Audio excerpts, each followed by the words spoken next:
मौसम बड़ा खुशगवार था। आसमान पे हल्के बादल छाए हुए थे। सूरज की किरणें पहाड़ों के दरमियान बने ग्लेशियर के पीछे से झांकती दिलकश नजारा पेश कर रही थी। जीप जब फूलों से सजे हुए छोटे से कॉटेज के सामने रुकी तो आमिर बेख्तियार चलाया। वह बाबा, ये जगह तो बहुत अच्छी है। हाँ बाबा हंसते हुए बोले और ड्राइवर से सामान निकालने के लिए कहा। अम्मी जान और आलिया भी जीप से आकर आए और खूबसूरत नज़ारे देखने लगे। आदेर खाने का किया इंतज़ाम है? खान बाबा, वकार साहिब ने ड्राइवर से पूछा। खान बाबा सामान अंदर ले जाते हुए बोले, साहिब अब अंदर चली, मैं खाना चाय सब भिजवाता हूँ। कॉटेज नुमा ये छोटे छोटे से घर यहाँ रहने वाले मकामी लोगों के हैं, खास तौर पर सयाहों के लिए ही बनवा के सस्ते दामों किराए पे देते हैं। इस रकम से उनकी साल भर की गुजर बसर चलती रहती थी।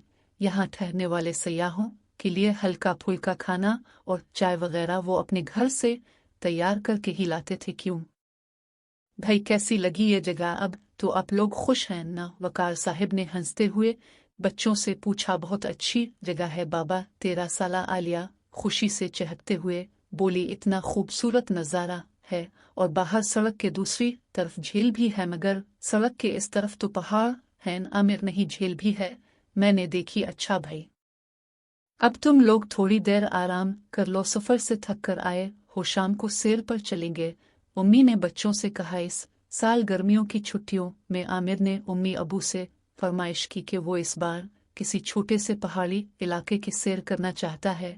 आमिर छठी जमात का तालिब इल्म था और एक मेहनती और होनहार बच्चा था। बाबा ने इस की यह फरमाइश पूरी कर दी और वो लोग चंद दिन की छुट्टियां मनाने वादी नारान के छोटे मगर खूबसूरत से गांव की सैर को आए थे। शाम को वो लोग आराम करके अलिफाट है तो एक मकामी शख्स शाम की चाय और बिस्कुट वगैरह लेकर उनकी खिदमत के लिए आ गया। शायद इसी आदमी ने उनको ये घर किराए पर दिया था। इसके साथ 8-9 साल का एक छोटा बच्चा भी था जो खाने की ट्रे अलिफाटे खड़ा था। आमिर ने बड़ी दिलचस्पी से उसे देखा, मगर उसे महसूस हुआ कि बाबा के चेहरे पे इस बच्चे को देख के नागवारी के तासुरात छा गए थे।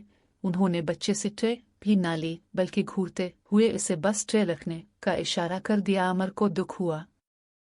क्या इसके बाबा गरीबों को पसंद नहीं करते? इसे पहली बार ये एहसास हुआ। आमिर ने बच्चे की तरफ देखा। वो एक सुर्ख और सफ़ेद रंगत वाला एक प्यारा सा बच्चा था जो मासूमियत से उसे देखता चला गया। चिल्लू आमिर, झेल पे चलते हैं। आलिया की आवाज़ पे वो चौंका और थोड़ी ही देर में वो सब घूमने बाहर चले गए।